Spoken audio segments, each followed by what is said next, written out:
मुख्यमंत्री उद्धव ठाकरे यांची पुण्यात भेट होणार आहे।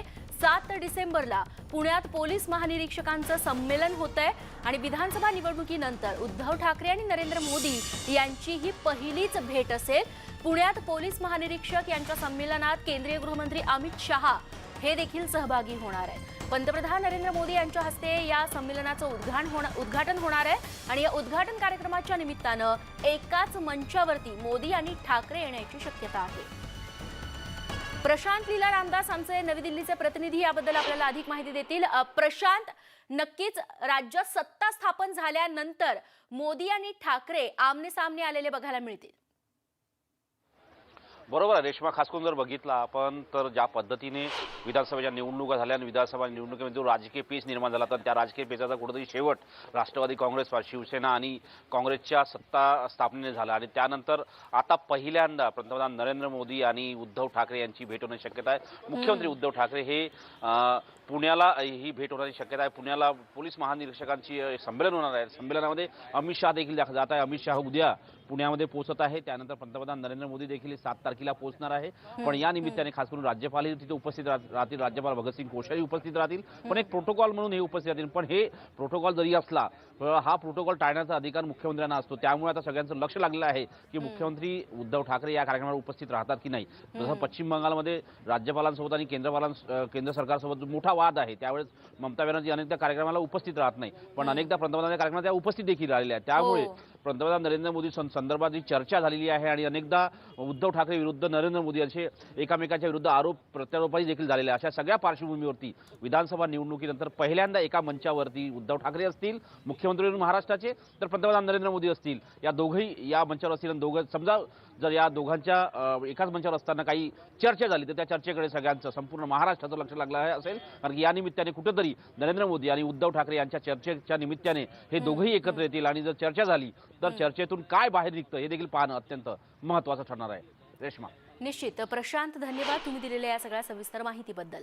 दरम्यान भाजपमधल्या नाराजांचा गट आता एकत्र येऊ लागलाय। पंकजा मुंडे यांनी फेसबुक पोस्टद्वारे आपल्या भावना व्यक्त केल्या आणि त्यानंतर आता इतर नेते देखील समोर येऊ लागलेत।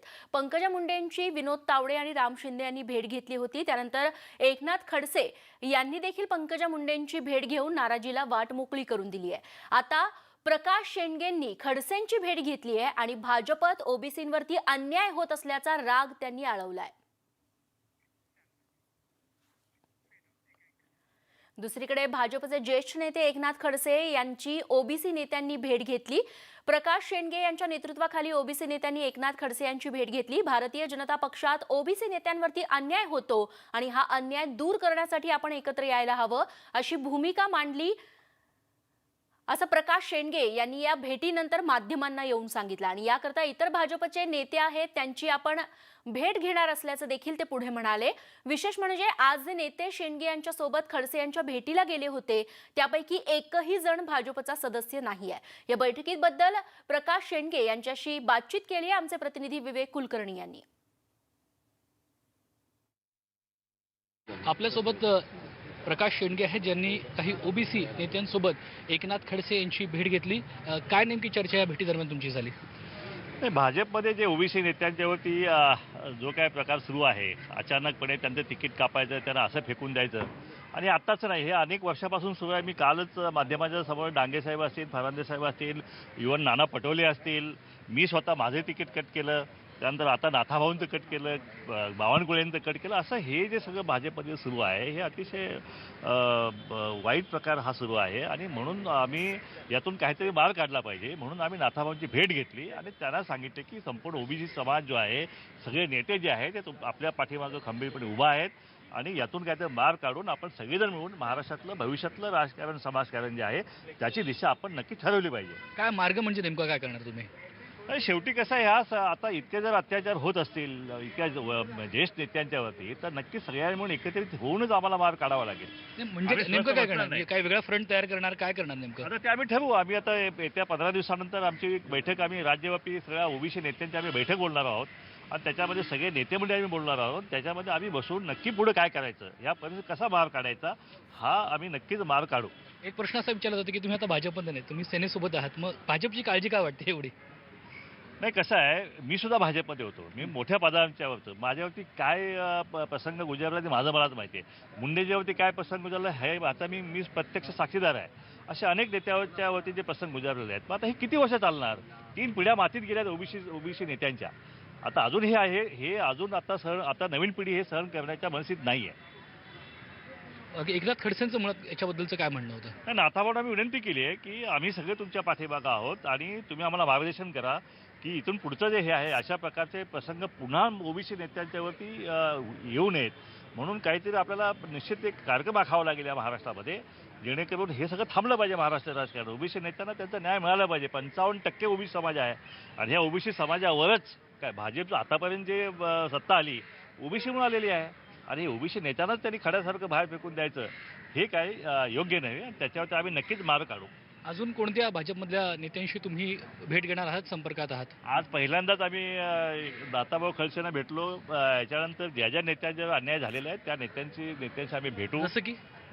जसं बावनकुळे असतील, पंकजाताई असतील, पंकजाताईंची भेट घेणार आहात का आज? आम्ही नक्कीच घेऊ त्यांना, कारण त्याचं आमचं कौटुंबिक जिव्हाळ्याचं नातं आहे. त्यांच्याही पाठीमागं आम्हाला सगळ्यांना उभा राहावं लागेल. त्यांना असं एकट्याला सोडून आम्हाला चालणार नाही. धन्यवाद. व्हिडिओ जर्नलिस्ट बालकृष्ण शेट्टीसोबत विवेक कुलकर्णी, न्यूज 18 लोकमत, मुंबई. मुळात पुढच्या बातमीकडे. साधारण 15 आमदार भाजप सोडून जाण्याच्या तयारीत असल्याची चर्चा सुरू झाली आहे. काँग्रेस, राष्ट्रवादी काँग्रेस सोडून आलेल्यांची सध्या चलबिचल सुरू असल्याचं कळतंय. हे सगळे भाजपत आलेले आहेत ज्यांची घरवापसीची तयारी सुरू असल्याच्या चर्चा आहेत. प्रशांत ठाकूर, राणा जगजित सिंग सोबतच रविशेठ पाटील, नामदेव ससाणे, शिवेंद्रराजे भोसले, संजय सावकारे, गणेश नाईक, विजयकुमार गावित, काशीराम पावरा, मोनिका राजळे, राधाकृष्ण विखे पाटील हे घरवापसीच्या विचारात असल्याची चर्चा सुरू आहे. काँग्रेस आणि राष्ट्रवादी काँग्रेस सोडून गेलेल्यांनी परत यावं अशी भूमिका या दोन्हीही पक्षांची आहे अशी माहिती मिळते. तेव्हा कोणत्या नेत्यांची घरवापसी होऊ शकते पुन्हा एकदा नावांवरती नजर टाकतोय, ज्याच्यामध्ये आहेत प्रशांत ठाकूर, राणा जगजित सोबतच रविशेठ पाटील,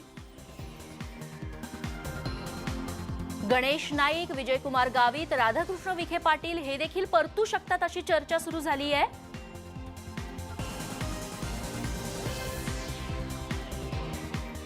भाजपात ओबीसी नेत्यांवरती अन्याय होतो, आरोप सर्वार्थानं चूक आहे. आता निवडून आलेल्या आमदारांमध्ये सर्वाधिक संख्या ओबीसी नेत्यांची आहे असं भाजपचे नेते गिरीश महाजन म्हणालेत.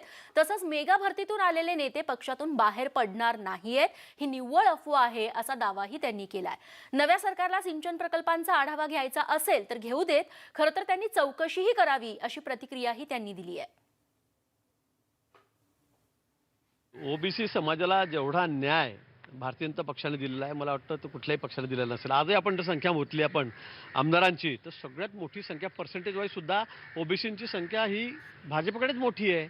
आता मी सुद्धा ओबीसी आहे, मी सुद्धा ओबीसी माझ्याचाच घटक आहे, असं नाही आहे. तुम्हाला कधी अन्याय झाल्यासारखं वाटलं का? मला कुणावर अन्याय झाला? इथे बावनकुळेंचं स्टेटमेंट मी ऐकलं, संजय कुटेंचं स्टेटमेंट मी ऐकलं, आम्ही आहोत, पंकजाताई आहे, अनेक लोक आहेत की या मंत्रिमंडळामध्ये सुद्धा अनेक लोक आहेत की ती या ठिकाणी मोठ्या पदावर चांगली महत्त्वाची खाती त्यांच्याकडे होती, ती ओबीसी समाजाचीच आहेत.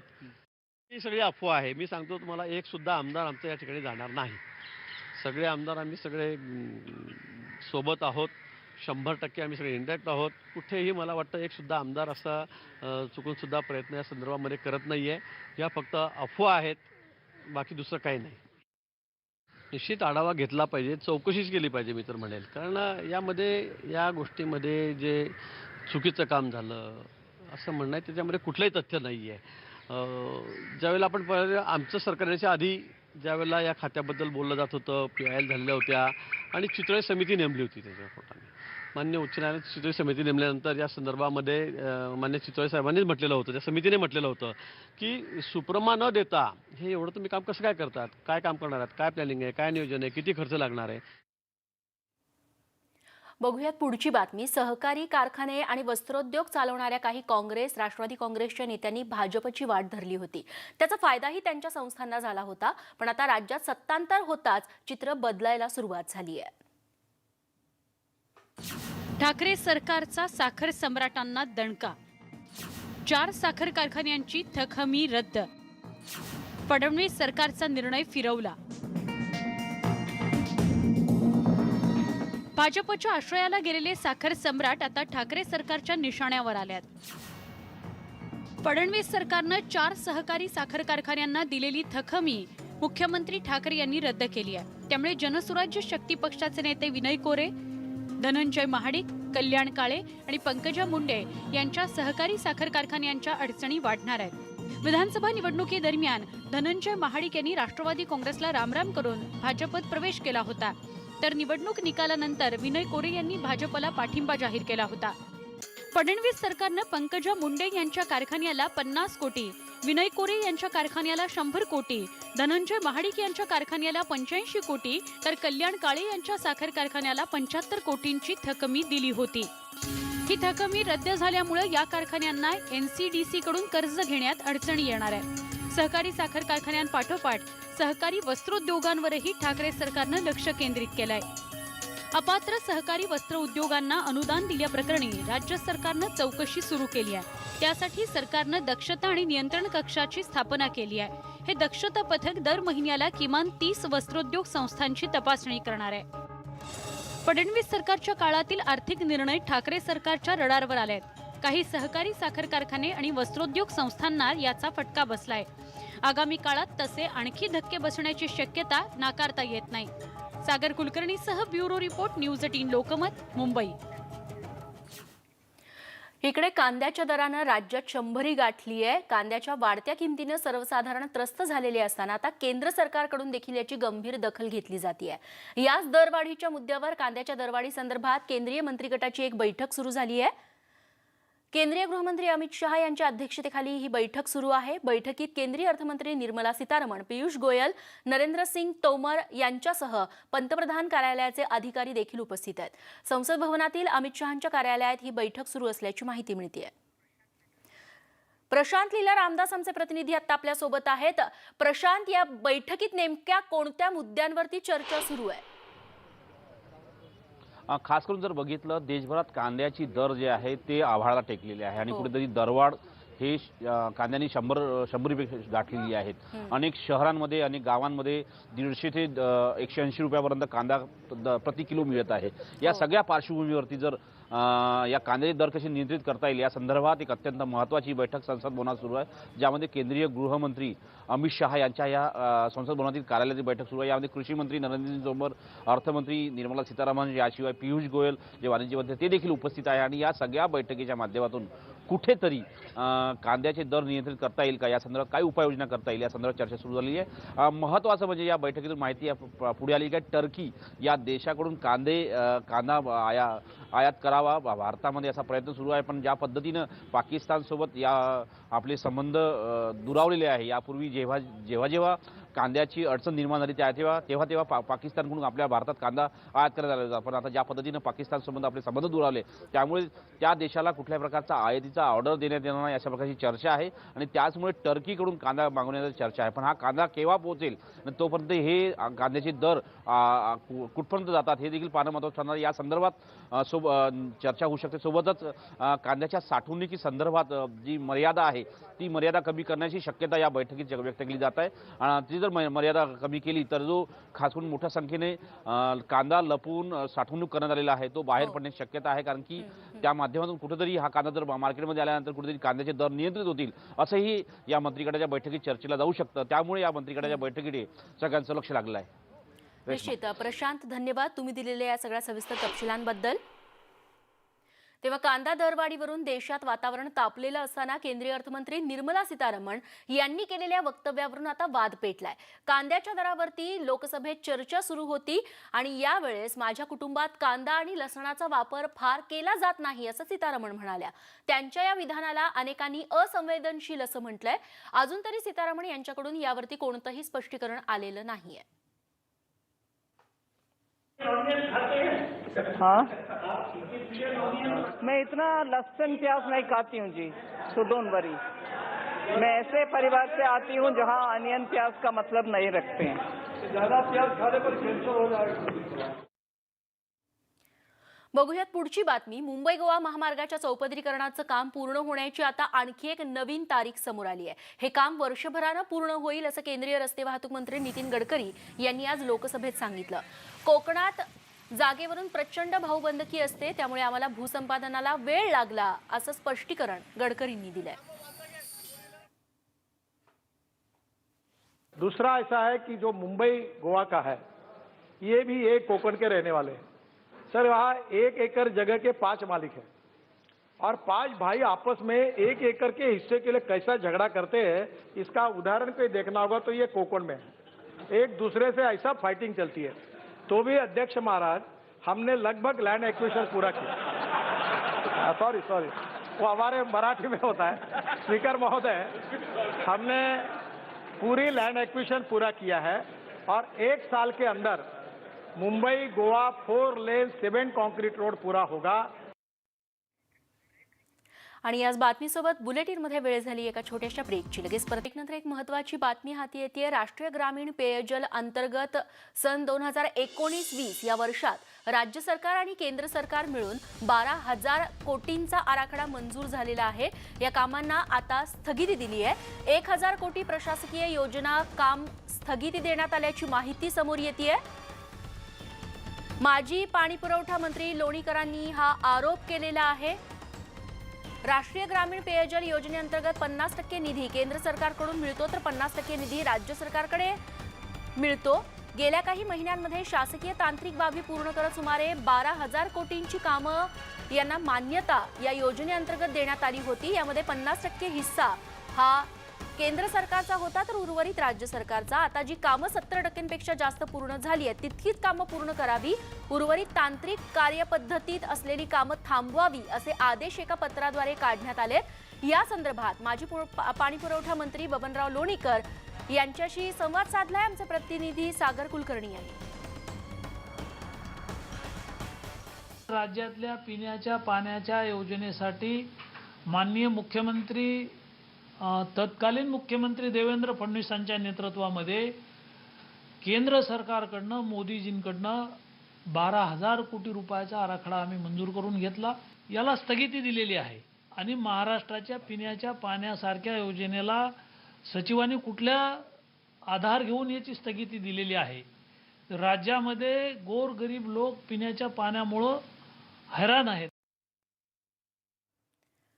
तेव्हा माजी पाणीपुरवठा मंत्री बबनराव लोणीकर यांनी हा आता आरोप केलेला आहे। आर्थिक वर्षात करण्यात आलेला होता आराखडा मंजूर, त्यातल्या काही कामांना आता स्थगिती देण्यात आलेली आहे आणि त्याबद्दल लोणीकर यांनी बरेच आक्षेप घेतलेले आहेत। पाहूयात लोणीकर अजून काय म्हणतात। म्हणजे जिथं जिथं टँकर आहे, जिथं जिथं टंचाई आहे, अशा सर्व राज्यातल्या गावांमध्ये पिण्याच्या पाण्याच्या योजना मंजूर करून आराखडा आम्ही त्या तांत्रिक मान्यता, प्रशासकीय मान्यता 1,000 कोटीपेक्षा जास्त केल्या आणि आता त्याला स्थगिती दिली। म्हणजे या सरकारला हे भोगावं लागेल। आणि यासोबत बुलेटिनमध्ये अजून एक छोटासा ब्रेक। बघत रहा महाराष्ट्राच्या बातम्या। ब्रेक नंतर अजून एक मोठी बातमी हाती येते। राज्य सरकारचा आणखी एक मोठा निर्णय समोर आलाय। निवडणूक डोळ्यासमोर ठेवून जाहीर केलेल्या कामांना स्थगिती। नगरविकास विभागाचा मोठा निर्णय समोर येतोय। घोषणा होऊन जी कामं सुरू होऊ शकली नाहीत त्या कामांना स्थगिती देण्यात आली आहे। नगरपालिका हद्दवाढ, महापालिका हद्दवाढ, रस्ते अनुदान, नगरपालिका नगरोत्थान, महापालिका नगरोत्थान या अंतर्गत येणाऱ्या कामांना सरकारकडून आता स्थगिती देण्यात आली आहे। प्रफुल्ल साळुंखे आमचे प्रतिनिधी आपल्या सोबत आहेत। प्रफुल्ल, काय तपशील आहे तुमच्याकडे? अत्यंत मोठा निर्णय जो आहे तो आता राज्य सरकारने घेतलेला आहे। ज्या नगरपालिकांचा हद्दवाढीचा प्रस्ताव होता, कारण हद्दवाढीच्या प्रस्तावाच्या संदर्भात अनेक तक्रारी ज्या आहेत मागच्या सरकारच्या काळात आरोप देखील झाले होते की हद्दवाढ नक्की कोणासाठी, बिल्डरांसाठी की शहराच्या विकासासाठी, या महत्त्वाचा मुद्दा त्या काळात देखील गाजला होता। या सर्व नगर विकास विभागाच्या वतीनं या सर्व निर्णयांना या ठिकाणी स्थगिती दिली आहे। राज्यामध्ये ज्या ज्या शहरांच्या हद्दवाढीचा प्रस्ताव, नगरपालिकांच्या हद्दवाढीचा प्रस्ताव होता त्या सर्व नगरपालिकांच्या हद्दवाढीचा प्रस्ताव जो आहे त्याला स्थगिती देण्यात आली। आणि दुसरा महत्त्वाचा निर्णय म्हणजे नगरोत्थान, जे महानगरपालिका अंतर्गत येणार होते आणि नगरपालिका अंतर्गत नगरोत्थानची जी जी कामं आहेत आणि ज्यांना ज्यांना निवडणूक डोळ्यासमोर ठेवून कामं देण्यात आली त्या सर्व कामांना या ठिकाणी या सरकारने स्थगिती दिली आहे आणि कुठेतरी गेल्या सरकारला मोठा धक्का या ठिकाणी मानला जातो। निश्चित प्रफुल्ल, धन्यवाद तुम्ही दिलेल्या या सगळ्या सविस्तर माहितीबद्दल।